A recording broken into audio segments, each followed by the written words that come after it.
Agora que vocês já realizaram as atividades de matemática, nós iremos fazer as atividades de língua portuguesa, que se encontra neste livro aqui, o livro Sim, módulo 2, nas páginas 38, 39, 40 e 41.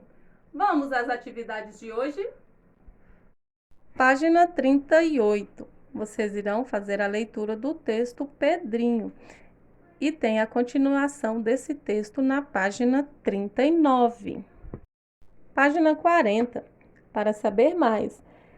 O texto que você acabou de ler é um texto de Monteiro Lobato. Monteiro Lobato, autor da história que você acabou de ler, nasceu em Taubaté, interior do estado de São Paulo, em 1882. Assim que lê esse número, 1882.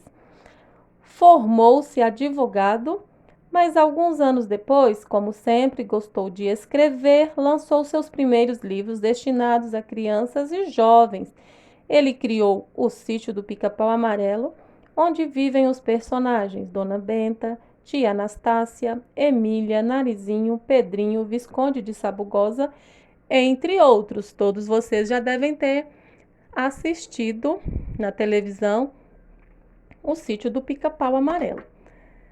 Conversando sobre o texto. Número 1. Você gostou da história Pedrinho?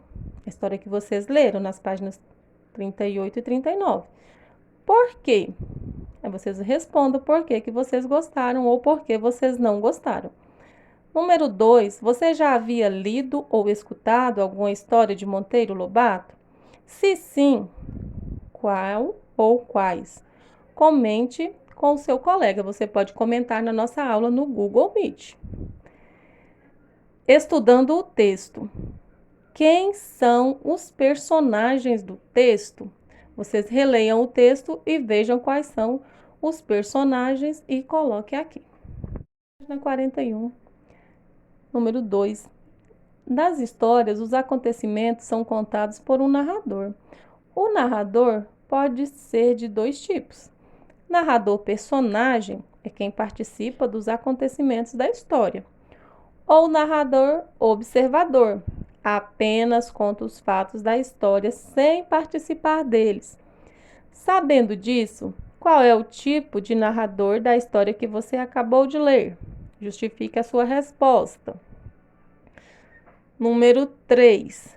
Ao longo do texto, são apresentadas pistas, ou seja, palavras que nos permitem saber onde se passa a história. Letra A.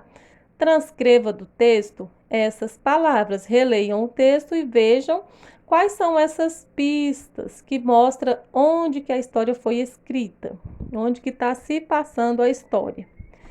Letra B. Em que lugar se passa essa história? Vocês fizeram aqui, vocês conseguiram saber onde que a história se passa. Em que lugar que a história se passa? Explique. Número 4. Como Dona Benta soube que Pedrinho iria para o sítio? Vocês releiam o texto e descubra como que foi que a Dona Benta soube que o Pedrinho iria para o sítio. Número 5. A história que você leu foi escrita na primeira metade do século passado, ou seja, há mais de 70 anos. Se fosse escrita nos dias de hoje, de que outra forma Pedrinho poderia se comunicar com a sua avó? Hoje em dia, nós temos vários meios de comunicação, né? Nós temos mensagens de WhatsApp, nós temos e-mail, tem mensagem escrita, tem telefone, tem celular. O qual desses você pode colocar como se o Pedrinho tivesse nos dias de hoje, como que ele ia poder comunicar com a avó dele?